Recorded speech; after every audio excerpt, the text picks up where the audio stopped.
Hello friends, स्वागत है आप सभी का मेरे यूट्यूब चैनल पे। तो आज हम हमारी क्लास में, जैसा कि आप सभी को पता है, यूपीपीएससी एग्ज़ाम में आने वाले जीके जीएस की क्लास चल रही है, जो कि आपके आने वाले एग्ज़ाम जैसे एएमओ, एमओसीएच, होम्योपैथिक, यूनानी, अलग अलग अंक की अलग अलग वरीयता के साथ पूछा जाएगा। जैसा कि आप सभी को पता है, जैसे कि एएमओ में 30 मार्क्स का जीके पूछा जाएगा, एमओसीएच में 50 का, होम्योपैथिक में 30 का। तो इस प्रकार से आपके अलग अलग अंक के हिसाब से अलग अलग जीके पूछा जाएगा, अलग अलग तरीके से। तो और सभी के लिए हमारे चैनल पर एमओसीएच की एग्ज़ाम में पूछे जाने वाली कम्युनिटी मेडिसिन की complete class topic wise theory with MCQ कराई गई है। तो आप सभी चैनल पर विजिट कर सकते हैं, और जो कि आपके एग्ज़ाम में 25 मार्क्स का पूछा जाने वाला है। और जिन भी कैंडिडेट ने अप्लाई किया है एमओसीएच के लिए, वो चैनल पर विजिट करें और कम्युनिटी मेडिसिन की क्लासेस लें। और आइए हम स्टार्ट करते हैं आज की क्लास का टॉपिक, जिसमें कि हम मिडाइवल हिस्ट्री यानी मध्यकालीन इतिहास के बारे में, जो कि पहली क्लास हो गई है, जिसमें हमने पढ़ा था गुलाम वंश के बारे में। और आज की क्लास में हम पढ़ने वाले हैं कि जैसे गुलाम वंश के अंदर हमने पढ़ा था उनके शासक और योगदान के बारे में, और आज दिल्ली सल्तनत के खिलजी वंश के बारे में पढ़ेंगे, जो कि गुलाम वंश के बाद में आता है। उनके बारे में हम हमारी क्लास के अंदर पढ़ेंगे with smart notes and MCQ. Theory और एमसीक्यू के साथ हमारी क्लास रहती है। आइए हम स्टार्ट करते हैं आज खिलजी डायनेस्टी यानी खिलजी वंश के बारे में, जिनका कार्यकाल देख लीजिए 1290 से 320 ईस्वी तक का था। खिलजी वंश है जो दिल्ली सल्तनत का दूसरा तुर्क अफगान वंश था, और इस वंश की स्थापना जलालुद्दीन खिलजी ने 1290 ईस्वी में की थी। और खिलजी शासकों का सबसे प्रसिद्ध शासक था तो अलाउद्दीन खिलजी था। आप सभी को पता है अलाउद्दीन खिलजी का इतिहास, तो उस पे मूवी भी आ चुकी है। तो ये खिलजी वंश के बारे में हम देखते हैं कि जो दिल्ली सल्तनत का दूसरा तुर्क अफगान वंश था, और इस वंश की स्थापना जलालुद्दीन खिलजी ने 1290 में की थी, और सबसे फेमस शासक था जो था अलाउद्दीन खिलजी। अब हम सबसे पहले देखते हैं जिसने स्थापना की थी खिलजी वंश की, खिलजी डायनेस्टी की, तो वो थे जलालुद्दीन खिलजी। सबसे प्रथम शासक थे खिलजी डायनेस्टी के, और इन्होंने ही इसको स्थापित किया था। इनका कार्यकाल देखा जाता है लगभग 1290 से 1296 ईस्वी तक। और इनका परिचय हम देखते हैं, ये खिलजी वंश के संस्थापक थे। इन्होंने ही खिलजी वंश को सबसे पहले स्थापित किया था, और ये पहले तुर्क शासक थे जो उदार और दयालु नीति को अपनाते थे। इनके बारे में बताया गया है कि ये उदार भी थे और दयालु भी थे नेचर से, और ये एक ओल्ड एज यानी वृद्ध शासक थे। और इन्होंने कोई भी कठोर नीतियां नहीं अपनाई थी, क्योंकि इनकी एज बहुत ज़्यादा थी। इसलिए ये दयालु और उदार थे, और इन्होंने कोई कठोर नीति नहीं अपनाई थी। और इनके प्रमुख कार्यों पर हम प्रकाश डालते हैं, जैसे कि इन्होंने बलबन के वंश को अंत कर दिया था, बलबन को खत्म करके उसके वंश को खत्म कर दिया था। मंगोल के आक्रमणकारियों से समझौते की नीति अपनाई थी इन्होंने। जो मंगोल आक्रमण करते थे उनके साथ ये समझौता करते थे, और अमीरों से और जनता से नरम व्यवहार करते थे, यानी सभी से समान व्यवहार करते थे ये। और इनकी मृत्यु हुई थी 1206 में, और ये मृत्यु का कारण था उनके भतीजे अलाउद्दीन खिलजी ने इनकी धोखे से हत्या कर दी थी। ठीक है, तो ये था यहाँ पे जलालुद्दीन जिन्होंने खिलजी वंश की स्थापना की थी, उनको धोखे से उनके भतीजे ने मारकर उनका राज्य ले लिया था। जो कि है फेमस जो शासक रहे हैं खिलजी डायनेस्टी के, वो है अलाउद्दीन खिलजी। ठीक है, इनका कार्यकाल 1296 से 1316 ईस्वी तक देखा जाता है। ये खिलजी वंश के सबसे शक्तिशाली और महत्वपूर्ण शासक माने जाते थे। और इन्होंने प्रशासनिक सुधार में क्या क्या कार्य किए? इन्होंने शक्तिशाली केंद्रीय शासन की स्थापना की थी, अमीरों की शक्ति को नियंत्रण किया था, और जासूसी व्यवस्था मजबूत की थी, है ना। और अब हम इनकी आर्थिक सुधार पर देखते हैं, इन्होंने आर्थिक क्या क्या सुधार किए थे।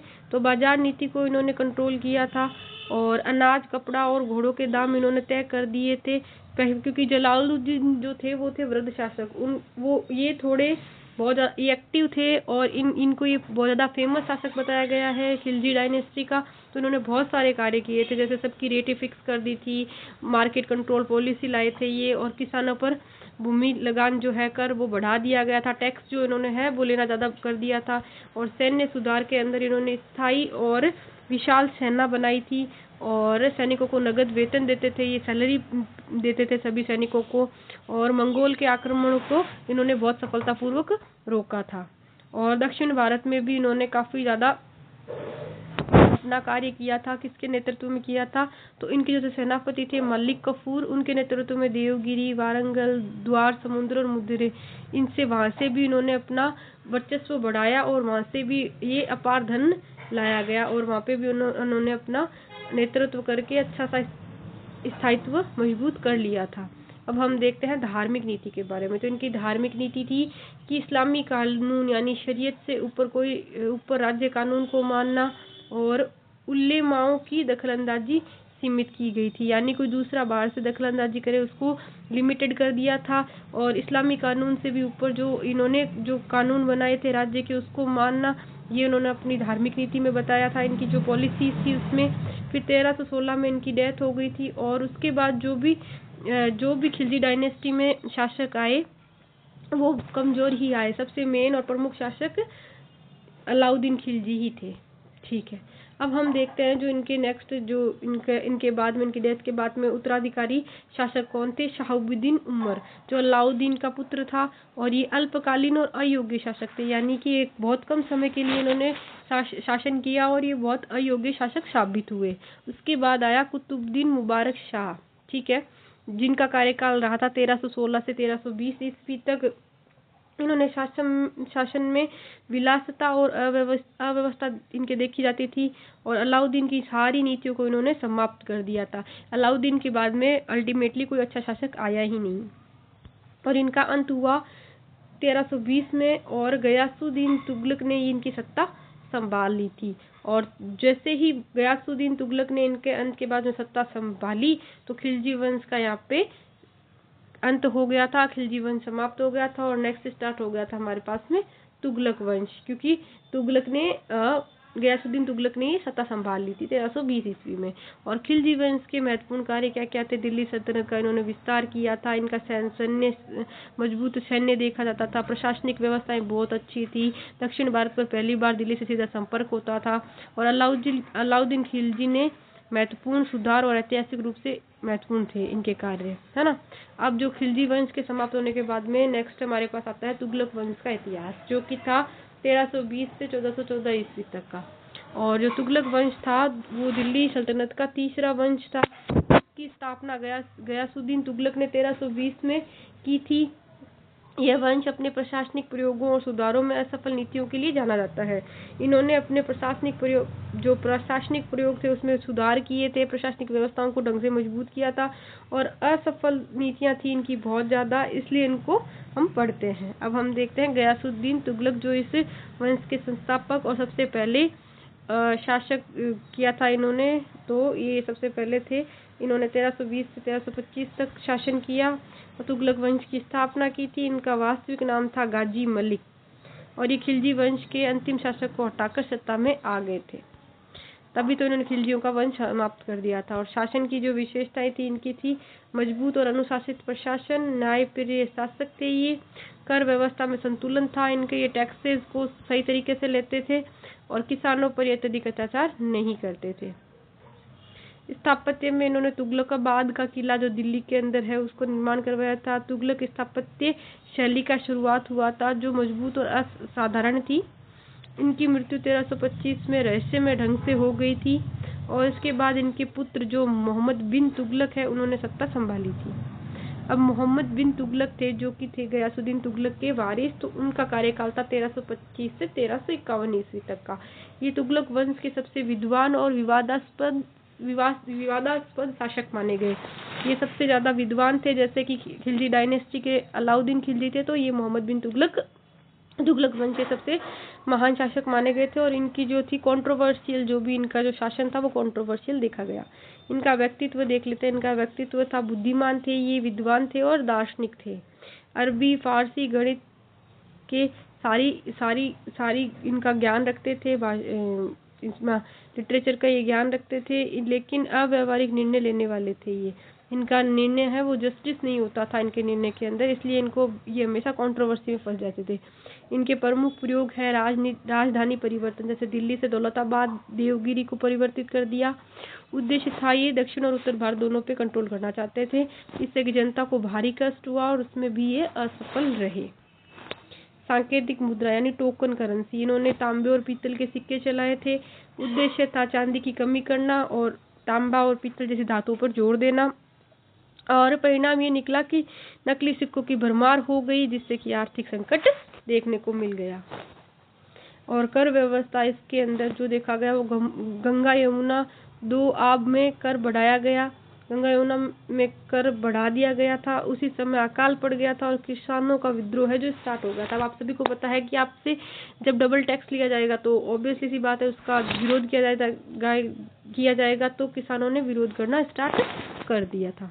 अब हम देखते हैं कृषि सुधार के बारे में। तो दीवान ए कोही की स्थापना की गई थी। ऋण दिए गए थे और लेकिन भ्रष्टाचार था तो ये असफल रहा था।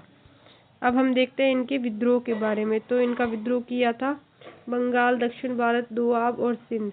ये साम्राज्य कमजोर हो गए थे और इनकी मृत्यु के बाद में हम देखते हैं, सॉरी ये थोड़ा सा रिपीट हो गया है, हाँ, इनकी मृत्यु 1351 में सिंध में हुई थी। और उसके बाद में हम देखते हैं फिरोज शाह तुगलक जो इनके नेक्स्ट थे। इन्होंने 1351 से 1388 ईस्वी तक राज किया था। ये कल्याणकारी शासक थे तुगलक वंश के, और इनकी प्रमुख प्रशासनिक नीतियां थी जो थी मोहम्मद बिन तुगलक की नीतियों को इन्होंने समाप्त कर दिया था। टैक्सेस में इन्होंने रिड्यूस कर दिया था, टैक्स को बहुत कम कर दिया था, और दंड नीति नरम थी इनकी। और लोक कल्याणकारी कार्य थे जिसमें नहरों का निर्माण किया गया था, सिंचाई का अस्पताल बनाए गए थे, मदरसे, सरहाई, इन सब का इनको बनाया गया था। अनाथालय और विधवाओं की भी सहायता की थी इन्होंने। और धार्मिक नीति के अंदर ये कट्टर सुन्नी मुसलमान थे। जजिया कर ब्राह्मणों पर भी लगाया जाता था और गैर इस्लामी जो है वो कर समाप्त कर दिया था। अब देखते हैं स्थापत्य के बारे में। तो इन्होंने फिरोज शाह कोटला और अशोक स्तंभ दिल्ली में बनाया था। और कमजोरी इनकी थी कि उत्तराधिकारी की सही व्यवस्था नहीं थी और दासों पर अत्यधिक निर्भरता थी इनकी। इसके अलावा जो उत्तराधिकारी शासक थे वो हम देखते हैं कमजोर शासक थे इनके। गयासुद्दीन तुगलक जो द्वितीय थे वो, अबू बकर, नसरुद्दीन मोहम्मद, ये सभी कमजोर शासक देखे गए तुगलक वंश के, जिन्होंने 1388 से 1414 तक राज्य किया। और इनका आपसी संघर्ष, अराजकता के कारण इनमें आपसी संघर्ष और अराजकता चलती रहती थी। फिर हम तैमूरों को आक्रमण हुआ मध्य भारत पर, और दिल्ली पर आक्रमण हुआ और भारी नरसंहार देखने को मिला, और दिल्ली पूरी तरह से कमजोर हो गई और इन्होंने तुगलक वंश का अंत कर दिया। और तुगलक वंश के अंतिम शासक थे नसरुद्दीन मोहम्मद, जिनकी 1414 में जिनकी मृत्यु हो गई। उसके बाद में तुगलक वंश समाप्त हो गया और 1414 में सैयद वंश की स्थापना हो गई। अब इनके जो महत्वपूर्ण कार्य थे तुगलक वंश के वो देख लेते हैं। इन्होंने प्रशासनिक प्रयोग पर बहुत अधिक कार्य किया, सिंचाई व्यवस्था को विकसित किया, मजबूत लेकिन अस्थिर शासन किया। मोहम्मद बिन तुगलक के प्रयोग ऐतिहासिक दृष्टि से महत्वपूर्ण थे। अब हम देखते हैं सैयद डायनेस्टी, यानी जब सबसे पहले खिलजी वंश समाप्त हुआ तो तुगलक वंश आया, तुगलक वंश समाप्त हुआ तो सैयद वंश आया। तो सैयद वंश का जो कार्यकाल था 1414 से 1451 ईस्वी तक था। और परिचय देखते हैं इनका। दिल्ली सल्तनत का ये चौथा वंश था। इसका जो स्थापना था वो खिज्र खान ने 1414 ईस्वी में किया था। तैमूर लंग के प्रतिनिधित्व के रूप में इन्होंने शासन किया था। और इनके प्रमुख शासक थे जो खिज्र खान था, मुबारक शाह था, मोहम्मद शाह था। तो खिज्र खान का शासनकाल दिया गया 1414 से 1421 ईस्वी तक, और ये वास्तविक सुल्तान की उपाधि नहीं ली थी इन्होंने। मुबारक शाह का कार्यकाल देखा गया था 1421 से 1434 तक, जो कुछ हद तक स्वतंत्र शासक के रूप में माने जाते थे। और मोहम्मद शाह थे तो लास्ट के थे, और ये इन्होंने 1434 से 1445 तक राज्य किया, और ये कमजोर शासक माने जाते थे। उसके बाद में आते हैं आलम शाह, जो 1445 से 1451 तक इन्होंने राज्य किया, और ये अयोग्य थे इसलिए इन्होंने सत्ता छोड़ दी थी। अब हम इनकी विशेषताओं के बारे में देखते हैं। कमजोर और केंद्रीय सत्ता देखने को मिली। सीमित क्षेत्र था इनका, दिल्ली तक ही इन्होंने राज्य किया था, उससे आगे इन्होंने राज्य को, व्यापार को नहीं बढ़ाया। निरंतर विद्रोह देखने को मिला इनके कार्यकाल में, और आर्थिक और सैन्य कमजोरी देखने को मिली। और इनका अंत जो हुआ वो 1451 में हुआ सैयद वंश का अंत और इनकी सत्ता संभाली थी बहलोल लोदी ने सत्ता संभाली थी। तो ये बहुत छोटी डायनेस्टी थी हमारी। इसके बाद में हम पढ़ते हैं लोदी वंश के बारे में। सैयद वंश का अंत होने के बाद में आ जाता है लोदी डायनेस्टी। तो इनका कार्यकाल भी ज़्यादा नहीं था, 1451 से 1526 ईस्वी तक ही देखने को मिला। इनका परिचय देख लेते हैं। दिल्ली सल्तनत का पांचवा और अंतिम शासक अपना था, ये क्या बोलते हैं, वंश था, डायनेस्टी थी जो देखने को मिली। और इनका कार्यकाल भी कम था। ये पहला अफगान वंश था और ये इसकी स्थापना बहलोल लोदी ने की थी। और बहलोल लोदी का कार्यकाल देखने को मिला 1451 से 1489 तक। लोदी वंश के संस्थापक थे। ये अफगान सरदारों के सहयोग से इन्होंने शासन किया था और जौनपुर पर इन्होंने विजय प्राप्त की थी। नेक्स्ट आते हैं इनके बाद में सिकंदर लोदी, जिन्होंने शासन किया था 1489 से 1517 तक। ये सबसे शक्तिशाली लोदी वंश के शासक माने जाते हैं क्योंकि ये बहुत कुशल प्रशासक थे। कृषि सुधार में इन्होंने बहुत अच्छे कार्य किए थे। इन्होंने आगरा की स्थापना 1504 ईस्वी में की थी और विद्वानों का ये बहुत ज़्यादा सम्मान करते थे, तो उनको संरक्षित करते थे। नेक्स्ट इनके बाद में देखने को मिलता है कार्यकाल इब्राहिम लोदी का, जिन्होंने 1517 से 1526 ईस्वी तक कार्य किया। ये अंतिम लोदी वंश के शासक थे। इन्होंने कठोर और निरंकुश नीति अपनाई थी अपने शासनकाल में और अफगान सरदारों से इनका टकराव देखने को मिलता है। उसके बाद में आता है पानीपत का युद्ध, जो कि 1526 ईस्वी में हुआ था। बाबर बनाम इब्राहिम लोदी ने के बीच हुआ था और बाबर की विजय हुई थी और लोदी वंश और दिल्ली सल्तनत का यहाँ पे अंत हो गया था। ये युद्ध हुआ था पानीपत का प्रथम युद्ध 1526 ईस्वी में बाबर और इब्राहिम लोदी के बीच में। बाबर इसमें जीत जाता है, लोदी डायनेस्टी यहीं समाप्त हो जाती है और दिल्ली सल्तनत का यहीं अंत हो जाता है और मुगल साम्राज्य की अब दिल्ली में स्थापना हो जाती है। अब हम देखते हैं MCQs, जो हमने हमारी क्लास के अंदर आज खिलजी वंश, सैयद वंश, तुगलक वंश और लोदी वंश के बारे में पढ़ा है। उसके हम 1 बाय 1 क्वेश्चंस करेंगे। तो सबसे पहला क्वेश्चन है खिलजी वंश की स्थापना किसने की थी? अलाउद्दीन खिलजी, जलालुद्दीन खिलजी या बलबन या फिर कुतुबुद्दीन ऐबक? तो आप सभी को पता है जलालुद्दीन खिलजी जो वृद्ध शासक थे, उन्होंने ही खिलजी वंश की स्थापना की थी। नेक्स्ट देखिए, अलाउद्दीन खिलजी के दक्षिण भारत अभियान के नेतृत्व किसने किया था? नसरुत खान ने, गयासुद्दीन तुगलक ने, मलिक कफूर ने या जलालुद्दीन खिलजी ने? तो आप सभी को पता है मलिक कफूर जो अलाउद्दीन खिलजी का सेनापति था और इनके नेतृत्व में ही दक्षिण भारत अभियान चालू किया था इन्होंने। नेक्स्ट हम देखते हैं बाजार नियंत्रण नीति किस शासक से संबंधित है? जलालुद्दीन खिलजी, अलाउद्दीन खिलजी, मोहम्मद बिन तुगलक या फिरोज शाह तुगलक? तो आप सभी को पता है अलाउद्दीन खिलजी है, उन्होंने बहुत अच्छी मार्केट कंट्रोल पॉलिसी बनाई थी। नेक्स्ट क्वेश्चन देखते हैं, तुगलक वंश की स्थापना किसने की थी? मोहम्मद बिन तुगलक, फिरोज शाह तुगलक, गयासुद्दीन तुगलक या फिर खिज्र खान? तो आप सभी को पता है गयासुद्दीन तुगलक थे जिन्होंने तुगलक वंश की स्थापना की थी। नेक्स्ट क्वेश्चन देखते हैं, राजधानी दिल्ली से दौलताबाद स्थानांतरित करने वाला कौन सा शासक था? तो ऑप्शन देखिए, अलाउद्दीन खिलजी, गयासुद्दीन तुगलक, मोहम्मद बिन तुगलक या फिरोज शाह तुगलक? तो आप सभी को पता है मोहम्मद बिन तुगलक थे जिन्होंने राजधानी को स्थानांतरित किया था। नेक्स्ट क्वेश्चन देखते हैं, सांकेतिक मुद्रा किसने चलाई थी? अलाउद्दीन खिलजी ने, मोहम्मद बिन तुगलक ने, सिकंदर लोदी ने या फिर फिरोज शाह तुगलक ने? तो मोहम्मद बिन तुगलक ने ही सांकेतिक मुद्रा यानी टोकन करेंसी चलाई थी, जो कि असफल भी देखी गई थी। दीवान ए कोही विभाग की स्थापना किसने की थी? फिरोज शाह तुगलक, अलाउद्दीन खिलजी, मोहम्मद बिन तुगलक या गयासुद्दीन तुगलक? तो आप सभी को पता है मोहम्मद बिन तुगलक ने ही दीवान ए कोही विभाग की स्थापना की थी। तुगलकाबाद किले का निर्माण किस शासक ने करवाया था? फिरोज शाह तुगलक, मोहम्मद बिन तुगलक, गयासुद्दीन तुगलक या सिकंदर लोदी? तो आप सभी को पता है गयासुद्दीन तुगलक ने ही तुगलकाबाद किले का निर्माण करवाया था। नेक्स्ट क्वेश्चन देखिए, दिल्ली पर तैमूरों का आक्रमण कब हुआ? ऑप्शन 1325, 1351, 1358 या 1414 में? तो आप सभी को पता है 1358 ईस्वी में है दिल्ली पर तैमूरों का आक्रमण हुआ। नेक्स्ट क्वेश्चन देखिए, सैयद वंश की स्थापना किसने की? मुबारक शाह, खिज्र खान, आलम शाह या बहलोल लोदी? तो आप सभी को पता है कि जो खिज्र खान है इन्होंने शैयद वंश की स्थापना की थी। नेक्स्ट क्वेश्चन देखते हैं।